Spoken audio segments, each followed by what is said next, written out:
Somebody shout hallelujah. Somebody shout hallelujah. Hallelujah. Is somebody happy this morning? Let your hallelujah be louder than that. Somebody shout hallelujah. Hallelujah.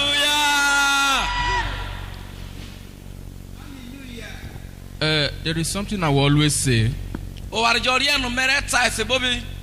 that my life is just full of grace. If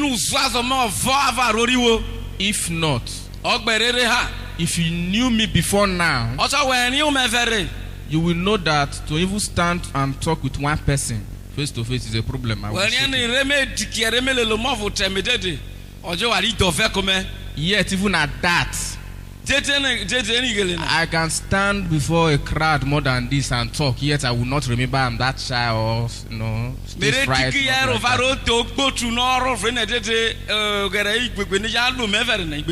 It is the grace. Somebody shout hallelujah. Oye ogeno logbona otetano yotano Oteruno yoruno Orewele Oreraria Oreyuti Jirogana Agbariye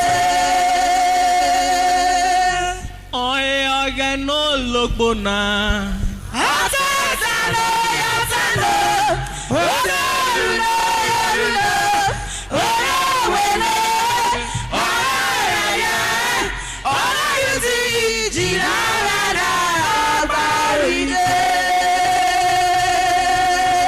Just open your mouth and begin to worship this God. Worship him.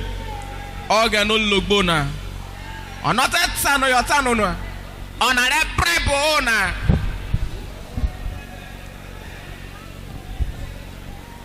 Lord, we worship you.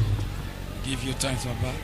Blessed be the holy name. Who is man that you are so mindful Jesus, of him? there is none like you. There is none Lord, to we be worship compared to you. thee. You are the Alpha We and the give you Omega. praise. Baba, we exalt you. Thank you, Father. In Jesus' name we pray. Amen. God speak to us in a special way this morning. Amen. We open our hearts up to you. Yes, Lord. We are waiting that you fill them up. Yes, Lord. In Jesus' mighty name we pray. Amen. Sit down powerfully like queens and kings. I will not fail to appreciate my own father and our father.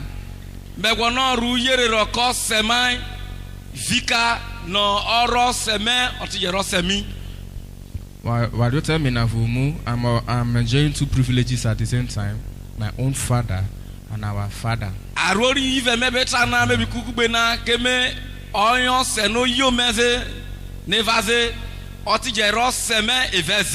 So when he blesses me as his own son, he blesses all of us. I collect my own and I collect our own.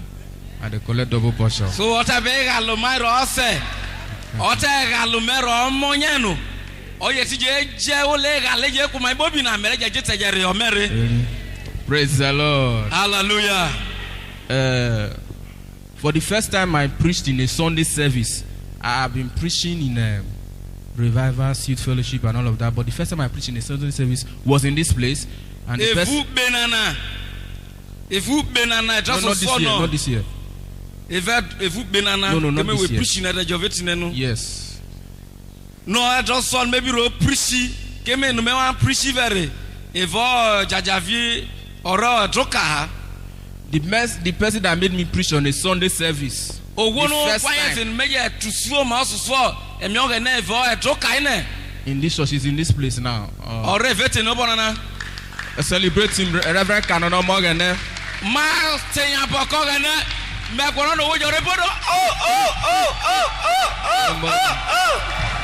Hallelujah.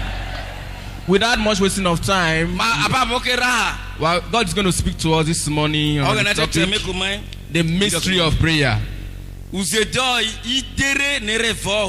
How many of you believe that we're in the season of prayer?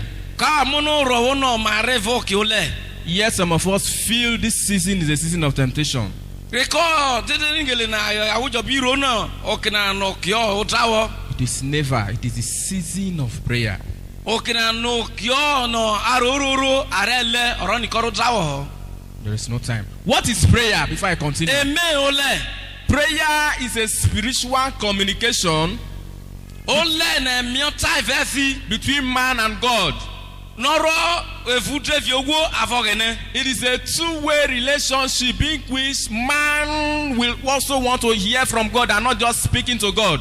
Onana noro onobonese reje nobonese eri mafa noru sogene avowo.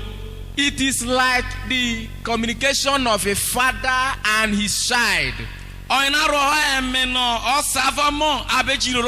Because you know, naturally, a child can also meet his father and ask for things. Is it not so?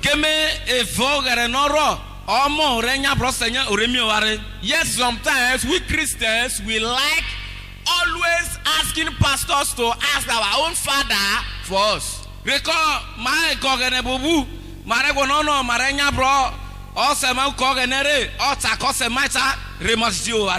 we run to some prophets, probably because he's the only one who can hear or who can speak with my own father.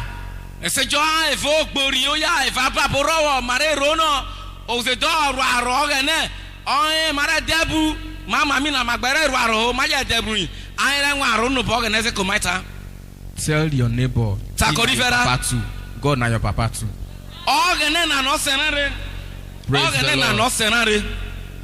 Praise the Lord. Hallelujah. Prayer is a force of change. If you don't like any situation in your life, you change it with prayer. Hannah was tired of her barrenness. And she cried to God in the place of prayer. Did she get the result? Jabez is another example. Born with tribulation, bad yet he cried that, oh, thou wouldest enlarge my coast.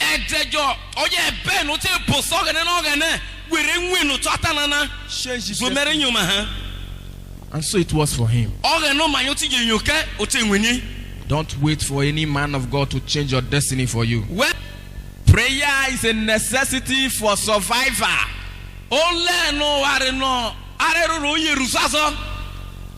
So if you must live, if you must survive in this crooked world, it's only by prayer. Without prayer, you are as good as dead. But the problem is, Muslims, occultic people, witches and wizards, they understand this mystery more than Christians. Why? Because a Muslim man will pray 5 times a day. It is his lifestyle. It is not let me pray because I'm happy, because I need something.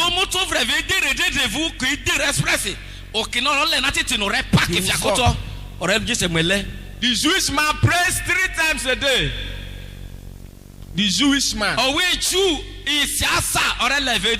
whether he is happy, whether he lacks something, or he needs something, or he has abundance, he will ask God. How many times do we Christians pray? Sometimes when we wake up in the morning, we wake up hastily in Jesus' name, amen. And we hasten in prayers and haste away from the home, not knowing that these people are invoking spirits to take over this nation. No,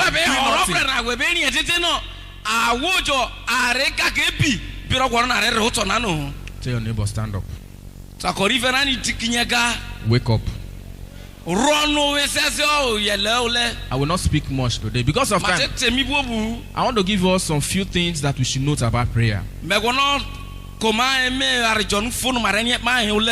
Number one, ọ̀rọ̀ sọ̀sọ̀. every man has 2 prayer warriors in his life. Ogwogbo bi owó egbólẹ̀ ìfẹ́ ìmáfa ìfàgbọ̀nyẹ́ mẹ́rin ní owó jọ Ephesians lékeré. 3:20. Òbó òbíọ́ Ephesus or Ephesians Uzode. Now to him who is able to do abundantly, exceedingly, above all we can ask or think, according to the power that works in us. Ọ̀nà rẹ̀ ta lu ìwàrí gbogbo bí náà jẹ́ benufie nọ màmá mi máa bí rorò tètè náà. Take note of that word, ask or think. Rúrẹ́ mi náà fífi ọ̀rùn wẹ́ yàrá oyè ọ̀nà wíwúrú. In other words, what you ask, you get. Èfótó fáyán ọ̀wàrí wẹ́ yàrá ìwéréwó. What you think, you also get. Ọ̀nù wéròrò ìwéréwó. Because it's going to do it for you. Ké mo retí lóye rọ́kọ̀ máa. Amen. Sometimes what you ask can be influenced by what you think. Ké mi ẹsẹ̀jọ ọ̀wàrí ni wẹ́ yàrá náà. Ọ̀wàrí ìrorò náà ọ̀rẹ́ ta kó bọ́kú gbé. What I'm trying to say is that you can say amen to a prayer, yet your mind is saying another thing. Ké ọ̀wà náà bẹ ta náà ẹsẹ̀jọ wẹ́ta abọ́ náà mi rọ́kọ̀ lẹ́ẹ̀rẹ̀ kí ìrorò náà tètè rọ àrọ́fà. Therefore, David cried to God, David tó ṣe bò sọ́gẹ̀nẹ́. let the words of my mouth Ani jẹ miunu mẹ́. and the meditation of my heart Àfi ìrorò mẹ́ fọ́ be búdù. acceptable unto you, O Lord. Eche ni rẹ̀ wẹ̀rọ wọ ọ̀gẹ̀nẹ̀. In other words, your mind and your mouth must be in Ọ̀nà tí agreement. tẹ̀sẹ̀ náà ẹ̀mí ni rẹ̀ nùnú náà ṣe àfi ìrorò náà yín yakugbe. If you must get results, Ọ̀tọ̀ wẹ̀rẹ̀ wúnyún nù bọ́gẹ̀nẹ̀ ṣe. you must prepare your mind in line Wẹ̀rẹ̀ with God's words. rútu náà fi ìfẹ́ mi ọ̀gẹ̀nẹ̀ náà. You must make sure you feed your mind with the word of God. Wẹ̀rẹ̀ dàmà wẹ̀wẹ̀ nínú. Ùfẹ̀ di ìrorò tura náà ẹ̀mí ọ̀gẹ̀nẹ̀ fọ́nyẹ́. It is this understanding of the word of God Ìfẹ́ ní ọ̀nà nàbà ẹ̀mí ọ̀gẹ̀nẹ̀. that makes you pray according to the protocols of God, Ọ̀rẹ́ kwáìsì ni wẹ́jẹ̀ lẹ́ ìfẹ́ tí ìrorò rẹ̀ fa ọ̀gẹ̀nẹ̀. according to the patterns of God, Ìfẹ́ dèrè náà ọ̀gẹ̀nẹ̀ kọ̀ níyẹn. not your own way now. Ọ̀rọ̀ nìkan ìfẹ́ ọ̀gẹ̀rẹ̀ wẹ́ bẹ́ kọ̀ níyẹn. Number 2, Ọ̀rọ̀ àfìfẹ́. don't be in a hurry to stop praying. Wẹ́jọ́ fẹ́rẹ́fẹ́rẹ́ mẹ́lẹ́tì nù àbẹ́ hẹ̀rù mẹ́ òwòjọ́ bí bẹ́tẹ̀ wẹ́ lu fẹ́rẹ́fẹ́rẹ́ wẹ́ tẹ̀sí lẹ́bà yíjó. Don't be in a hurry to accept Satan's bait instead of God's supply. Wẹ́jọ́ náà wẹ́ bí lófó fẹ́rẹ́ rẹ̀ wẹ́ tẹ̀ lọ ukù mú ma bọ̀ ó yá wẹ́ tẹ̀ wẹ́ jàbí dèrè yẹn. What Wọ́n I'm- yà sọ̀rọ̀ gẹ̀ nẹ́bà. I will explain what I'm trying to say now. Mẹ́bí tẹ fọ́tọ̀ yẹn fẹ́ mẹ́kẹ́ mẹ́rin náà bí fẹ́ gẹ́lẹ́ náà. Don't be in a hurry to accept transition instead of conclusion. Wẹ́jọ́ náà ọ̀rẹ́ dẹ̀ fẹ́rẹ́fẹ́rẹ́ rẹ̀ wẹ́ tẹ̀ nọ ẹ̀yà tàrán nù ùtẹ́ náà wẹ́ dẹ́sẹ̀ bá bẹ́ẹ̀ ni wẹ́ tẹ́ dẹ̀ lọ orí àná wọ́n yẹ kú ọ. What am I trying to say? Mímẹ́ bẹ́ẹ̀ tà náà. Somebody may be praying for a husband, Owó jọ ta jọ náà bẹ́ẹ̀ lẹ́rọ kọ́sá. and maybe because you finish praying today, tomorrow morning you see somebody smiling at you and being nice all of a Wẹ́jẹ̀ wọn sudden, ni lẹ́rìn nù nínú ẹ̀ wọ́n tẹ̀ wẹ́jẹ̀ ń owó jọ náà bẹ́ẹ̀ àná ewẹ́rì òwẹ̀. and your mind tells you, oh God, now the person be this when you show me so. Ìfútura wọn nínú àwọn ọ̀gẹ̀ náà ronú owó náà ọ̀gẹ̀ náà ti sí ẹ̀kọ́ mẹ́nu. Maybe you just fell off while you were praying, and you now in your dream you see you were in the pit and a man came and picked you out of the pit, and you say, now the man be this.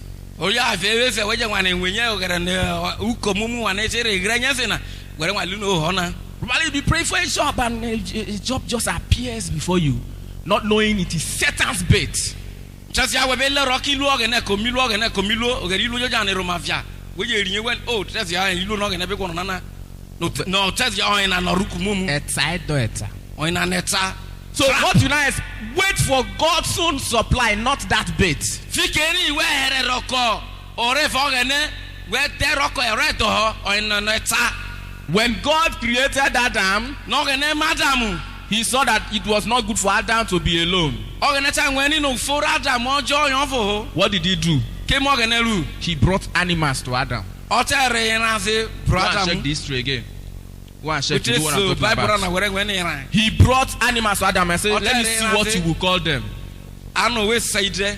And Adam looked at them and he gave them names and he said, these are animals. ɔgɛnɛ adamu tɛ ŋmɛ ide se ani na nira. And yet God saw that he was not still satisfied. ɔgɛnɛ ti yɛri ni ijo ɔrɛ warijɔbu gbɛ tɔ. In other words, he's still in the transition process. What is going to take him to his ɔgbɛrɛ fo mana nya wari nɔtɛ se fiana. And finally Eve was created. Ifɔ oku ɔnyɛ ɛkɔ na ɔgɛnɛ lu nye. When he saw Eve, no ye ngo yivi. He said, now this is the flesh of my flesh, bone of my bone. Adam muja yivi o se gbe we papa ane onana no gboma me onana no ngume. But too often we are too quick to accept animals rather than our Eve. Reko beni ma tu be weroko yivi mi ko usedera ke abe wekawo. God gave him, name them, see whether he's going to ask whether he's going to call him his conclusion.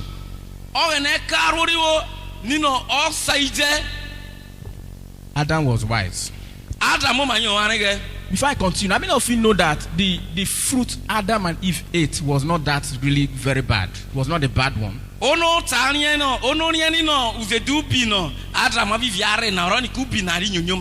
was not the fruit that is actually the sin. If not, was God wicked? When he created man, God said, let us create man in our own image to be like us. Is it not? Yet when man ate the fruit, God said, man has not become like us. God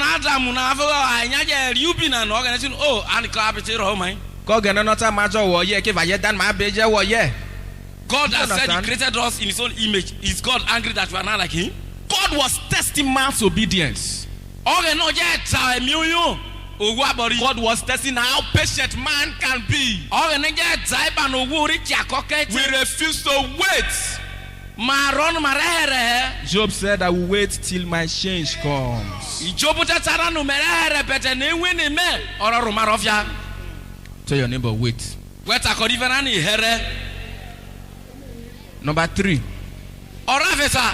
Pray right. Pray the right way. Don't pray because of fear. Don't pray because of desperation. Pray because you want to pray with your father. But most times some of us, let me say this. I like shouts when I pray. But most times we shout because of fear. We shout because of desperation.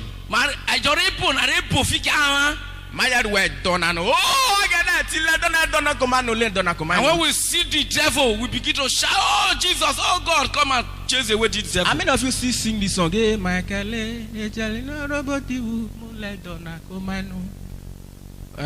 one year, my Bible,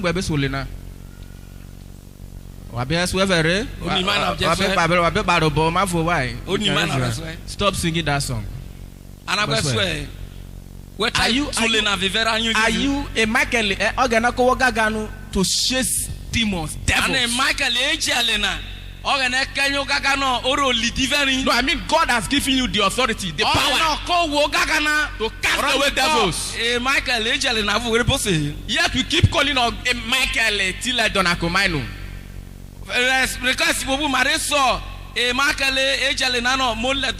Do you think God was wicked when he casted the devil into the earth? Do you think God was wicked when he casted the devil into the earth? Do you think because he feels you are weak, you cannot deal with him, then he sent the devil? Don't forget, ye are gods. You are not even angels. The psalmist says he made him a little higher than angels. Therefore, even the angel we are crying to is below us. So the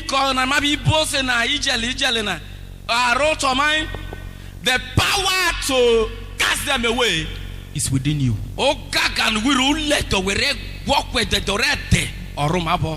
What did the Bible say about the devil? Resist him and he will do what? Simple.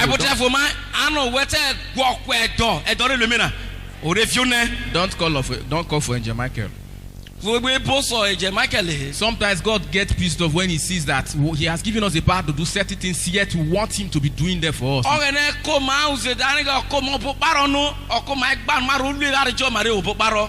he gets angry when he sees that the power he has given to us to use, we don't use it. We keep crying to him.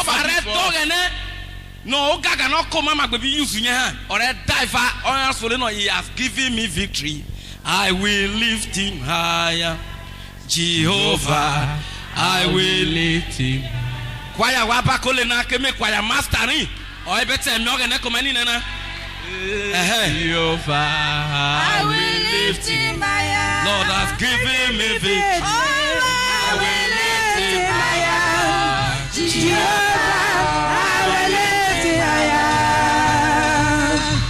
I will lift him higher. Jehovah, I will lift him higher. praise the Lord. Hallelujah. But the why me kaki remove I wanna be answer bona. Anyazi leti sir. Now, because of time, I don't want to waste time today. Okay, I want to talk on the last thing you must note about prayer. You must have a good relationship with the Father before you now start asking from Him. He is too holy to behold iniquity. No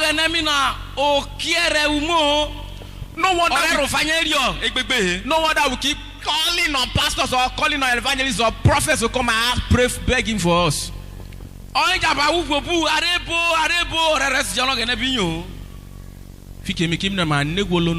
Because we have defied. So we are now afraid to access Him. Of the Holy Spirit. We are now afraid to access Him.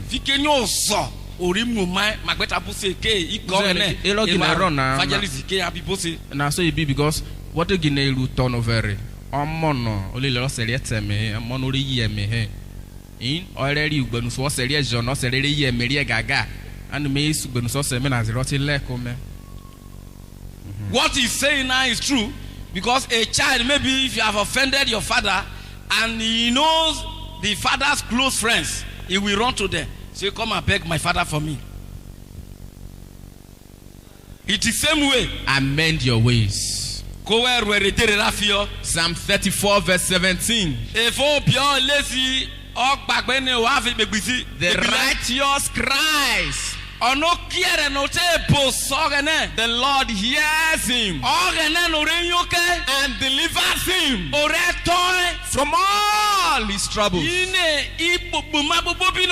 The righteous cries. The Lord hears him and delivers him from all, not some, all his troubles.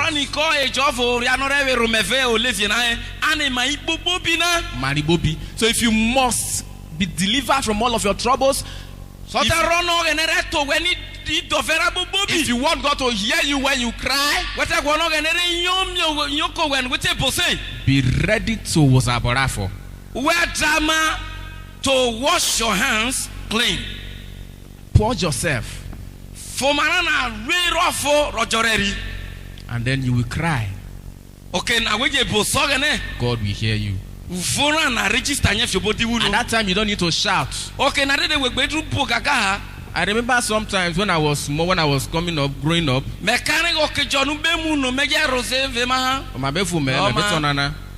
I want to say this one, I will not shy away from it. I was shouting a lot. My senior brother there, and he capitalizes on it. He capitalizes on that. As in, he takes advantage of it. Let me use that word. Anytime he knows that I will shout, so he enjoys his shout. He'll be looking for my trouble.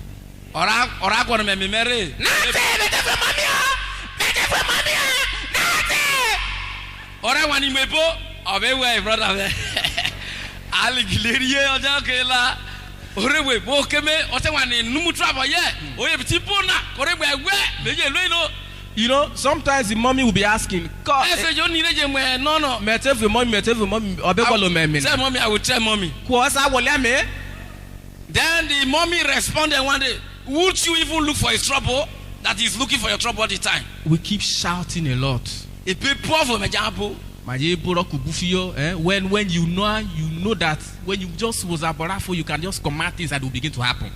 Well, the dead me no upon no 5 minutes be now no matter for. If there's bogene marufinumina babona bi temi ovona o diwule mejo oyin no. Stand up to your feet. Wait, Bamatiki.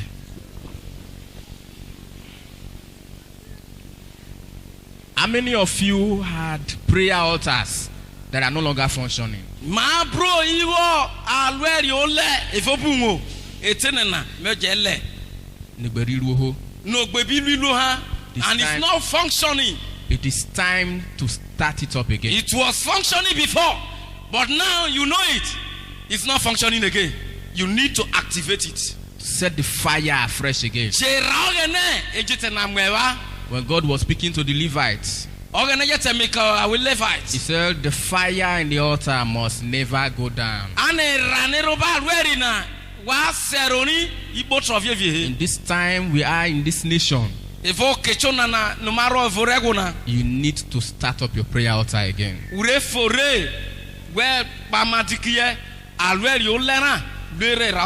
win the nation back to God. To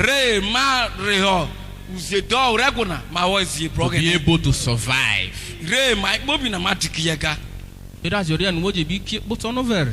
Where you know you are falling or backsliding, just close your eyes and talk to God and say, God, refire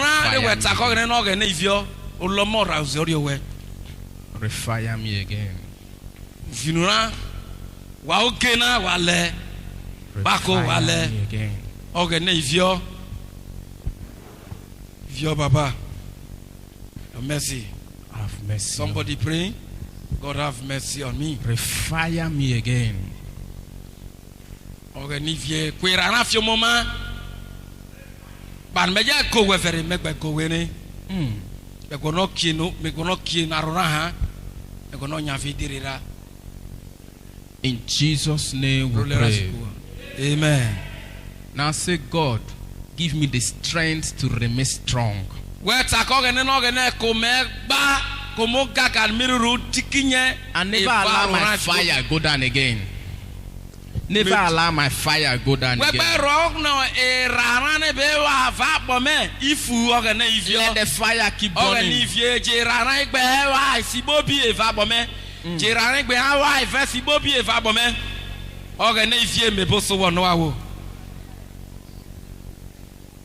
Keep me burning for you, Jesus.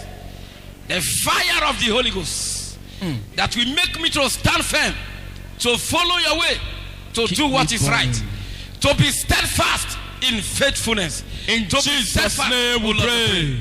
Amen. Yes, Lord. Jesus Christ. Those are in for more fire because they realized that their fire went down. Refire them again. Amen. Let fresh fire fall on you now. Amen. In the name of Jesus. Amen. The strength to remain steadfast. Yes, let it come upon you. Yes, man. In Jesus' mighty name we pray. Amen.